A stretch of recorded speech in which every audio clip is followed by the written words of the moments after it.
عید ایک بہت بڑا تحفہ ہے اللہ کی طرف سے. قرآن میں اللہ تعالیٰ فرماتے ہیں قل بفضل اللہ ورحمتہ فبذلک فلیفرحوا، بے شک اللہ کے رحمت اور اللہ کی طرف سے فضل کے ساتھ فبذلک فلیفرحوا، اللہ تعالیٰ اس میں ریجوائس کرو اور خوشیاں مناؤ، کیونکہ یہ بہتر ہے ان سب سے جو تم لوگ جمع کرتے ہو. عید کا دن خوشی منانے کا دن ہے، عید کا دن سونے کا دن نہیں ہے. So I would suggest and recommend all the Muslims to have a blast, enjoy your Eid day. دیکھیں مسلمانوں کی 2 عیدیں ہیں. ایک Eid, the first Eid comes after the best 10 nights of Ramadan, and the second Eid comes after the best 10 days of Dhul-Hijjah. The first Eid comes after the month of fasting, and the second Eid comes after the month of Hajj and Ibadat. The first Eid comes after the best night, which is the night of Laylatul Qadr, and the second Eid comes after the best day, which is the Yawm al-Arafah.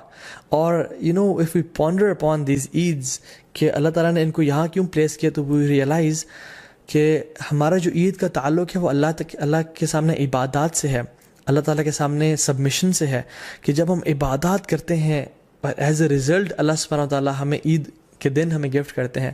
تو عید کی جو اصل essence ہے نا، وہ یہ ہے کہ اللہ تعالیٰ کو راضی کیا جائے اور اللہ تعالیٰ کے سامنے سر جھکایا جائے، اور اپنی اصل زندگی کا جو پرپز ہے وَمَا خَلَقْتُ الْجِنَّ وَالْإِنسَ إِلَّا لِيَعْبُدُونَ، ہم نے انسانوں اور جنات کو اپنی عبادت کے لیے پیدا کیا. تو جب انسان اپنا پرپز آف لائف فلفل کر رہا ہوتا ہے، تب اسی انسان کے لیے اصل میں عید کا دن ہے.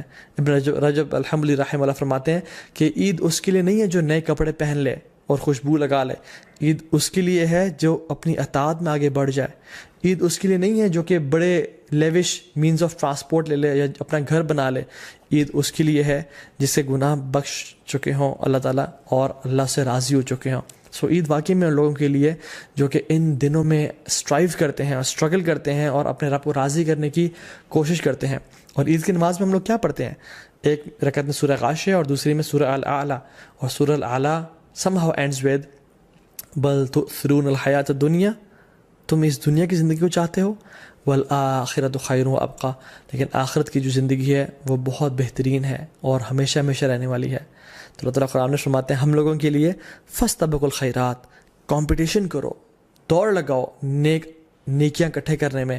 الی اللہ مرجعکم جمیعا، تم سب کے سب اپنے رب کے سامنے ایک دن اکٹھے ہونے والے ہو.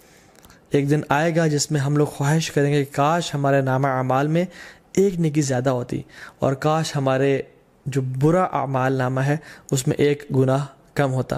تو یہ وہ 10 دن ہیں جس میں سابقون آگے نکل جائیں گے، اور جو لوگ لیزی ہیں، لیتھارجک ہیں، اور جو لوگ پیچھے رہنے والوں میں سے ہیں وہ پیچھے رہ جائیں گے.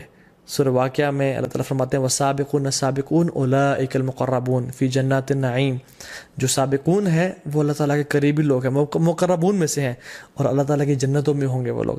So if I want for my self, اور آپ اگر اپنے لیے چاہتے ہیں کہ ہم سابقون میں سے بن جائیں، تو یہ وہ دن ہے جن کا ہمیں فائدہ اٹھانا ہے انشاءاللہ تعالیٰ. اللہ تعالیٰ اس علم کو ہمارے لیے منافع بنائے اور ان 10 دنوں کو بہترین طریقے سے ہمیں گزارنے کی توفیق دے. بارک اللہ لی و لکم. السلام علیکم ورحمۃ اللہ وبرکاتہ.